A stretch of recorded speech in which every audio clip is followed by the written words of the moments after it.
Hello and welcome to my Chronicles of Ned series, and we're going to start with all the games before A. Now, this game's called AIs, and it's been called a sort of Castlevania rip-off, which is a bit harsh, but I mean, there is similarities. I mean, there's a sort of AI's version of the Medusa heads, and it's side-scrolling, and it's the same sort of, basic gameplay.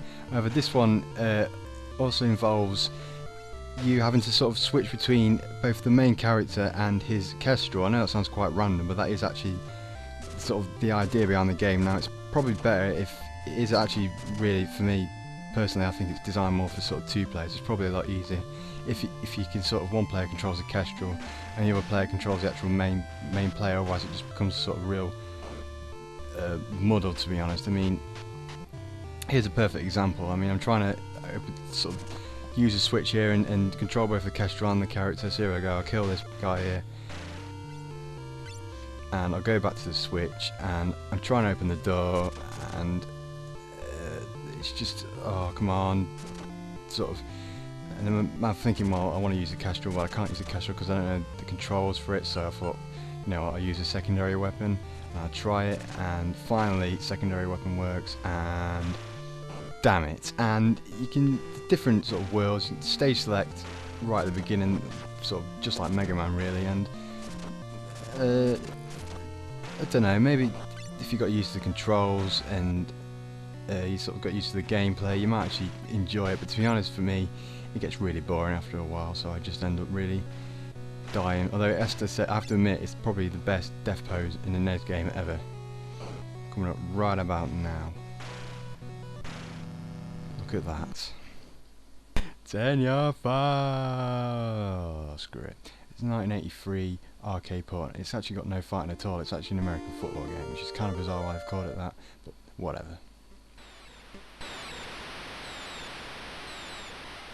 And as you suspect, the game is the basic rules of American football, which I actually don't know, but I gather you just go to the end and score a touchdown. I apologise for my lack of knowledge. What I kind of like is the robotic movement of them. They all seem to sort of move in the same direction, the same speed, almost like they don't have a mind of their own.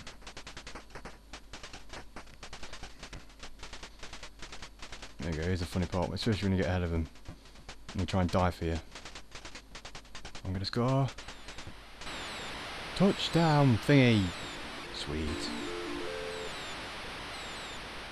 Yeah, that's the game. So this is 720 degrees, and it's an arcade port, another arcade port, and it's a skateboarding game. You see there's different classes. It's kind of surreal. I'll show you the map here, but basically this whole area is apparently a suburbs. Now, I don't know who physically did the graphics, who drew it. I don't know if he put a pencil between his sort of toes, or put it in his mouth and just decided, or just did, what, screw it, or just put anything anywhere, because it's really quite poor graphics, to be honest. And the actual skateboard and the movement's fairly easy to do, and it's not necessarily too bad controls. I think after a bit of practice, I think the main problem for me is the landing. As you'll see later on, I'm quite poor at it. Now you have to do various different sort of challenges in each sort of suburb. Here's one here, it's just downhill. And as you can see, I'm just really poor at landing. This one's jump, this one I'm even worse at this one. Again, keep falling over, keep falling off. Again. I just suck in general. Here's the slalom section. I actually got a gold medal for that because I'm a genius. But here's the half-pipe section. Here's where, for me, the controls are really sort of difficult to get used to. I think after a bit of practice you'll probably be okay, but to actually do physical tricks for me is really quite difficult. I haven't really got the patience to actually physically sit down and actually learn the game. But maybe I'm just retarded. So after you finish a certain class, after you've done all the various 4 challenges, you move on to another class. Now there's one final really bizarre element to this game, and I'll show you here. You zoom into the timer. This is actually your timer, and when it goes 0 you get a skate or die option, which is quite random, and then sort of, I don't know if they're baked beans or killer bees or what, but they go after you and you die. 1942, an arcade port and an arcade classic, and to be honest, I don't need to describe this game. I think every person on the planet has played this game in some way, shape or form. It's hugely addictive. Now the basic premise of the game is it's like you're Rambo in a plane and you're just shooting down as many fighters as possible. That's what I kind of like about it, you know, it's just one guy in a plane kicking as much ass as possible.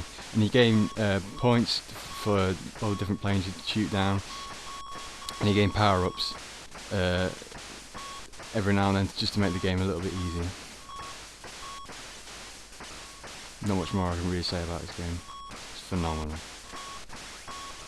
So there we go, with a power up. I'm Rambo, kicking your ass. I'm not really Rambo obviously because it's 1942, but you get the idea. Oh Jesus.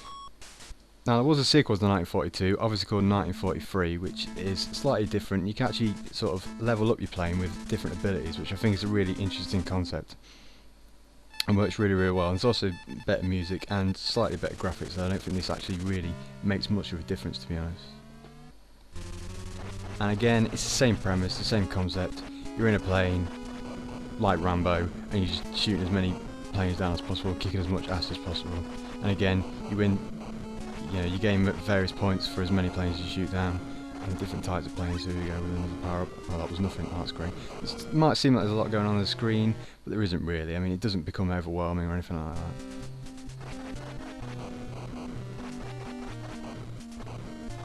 Now you might notice the energy bar down there, which is an interesting concept because it takes away the sort of one-shot kills that occur in 1942, but it can be a slight sort of issue every now and then, such as, for example, this, where I'm basically winning and I've basically finished the level, and this happens. In a word, crap. There's also 1944, which is just like 1943, although I think this one was Japan release only, so it wasn't actually released in North America or Europe, and again it's the same game basically. It's awesome. Now I also found this, and this is Japan release only as well, I believe, and it's called 1999, and to be honest, it's just really random. I can't explain it, or I don't quite know what's going on. I mean, I can't read Japanese, that's makes sense, but you sort of create your character, and the way I can describe it is like Monopoly after you've taken a load of crack. I mean, it doesn't really make any sense whatsoever. Here we go. This sort of paedophile comes along and asks you really random stuff, and again I can't speak Japanese, and just yeah, fair enough.